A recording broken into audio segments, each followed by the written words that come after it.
Praise the lord, హల్లెలూయా. ప్రియ దేవుని బిడ్డ, ఈరోజు దేవుడు మనతో మాట్లాడుతున్న మాటలను ధ్యానించుకుందాము. యేసు ప్రభు శిష్యులైనటువంటి 12 మందిలో ఒకనాడు భేదాభిప్రాయములు కలిగి తమలో ఎవడు గొప్పవాడు అని వారిలో తర్కం పుట్టగా, యేసు వారి హృదయాలోచన ఎరిగి ఒక చిన్న బిడ్డను తీసుకొని తన యొద్ద నిలువబెట్టి, ఈ చిన్న బిడ్డను నా పేరిట చేర్చుకొనువాడు నన్ను చేర్చుకొనును, నన్ను చేర్చుకొనువాడు నన్ను పంపిన వారిని చేర్చుకొనును. మీ అందరిలో ఎవడు అత్యల్పుడై ఉండునో వాడే గొప్పవాడని వారితో చెప్పాను.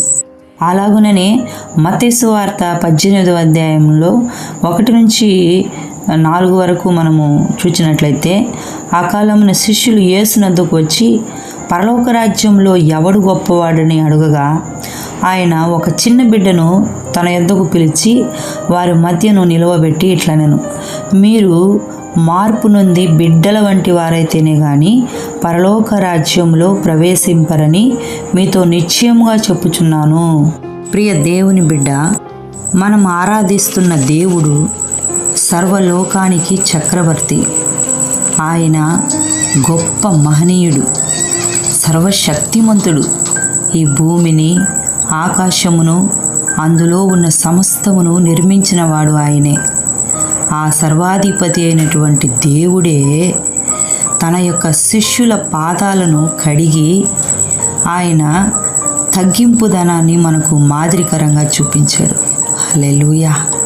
ప్రియ దేవుని బిడ్డలారా, అంత గొప్ప దేవుడైనటువంటి తానే దిగి శిష్యుల పాదాలను కడిగి మనకు మాదిరిని చూపించాడంటే, మనలో ఎక్కడా కూడా భేదాభిప్రాయాలు ఉండకూడదని మనకు ఆయన బోధిస్తూ ఉన్నాడు.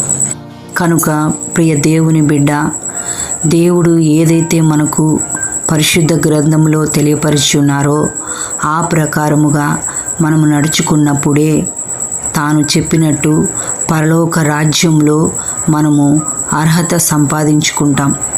అట్టి కృప దేవుడు మనకు దయచేసి ఆయన వాక్యానుసారంగా నడుచుకునే కృప మనకు అనుగ్రహించి మనల్ని దీవించి కాపాడునుగాక. ఆమేన్.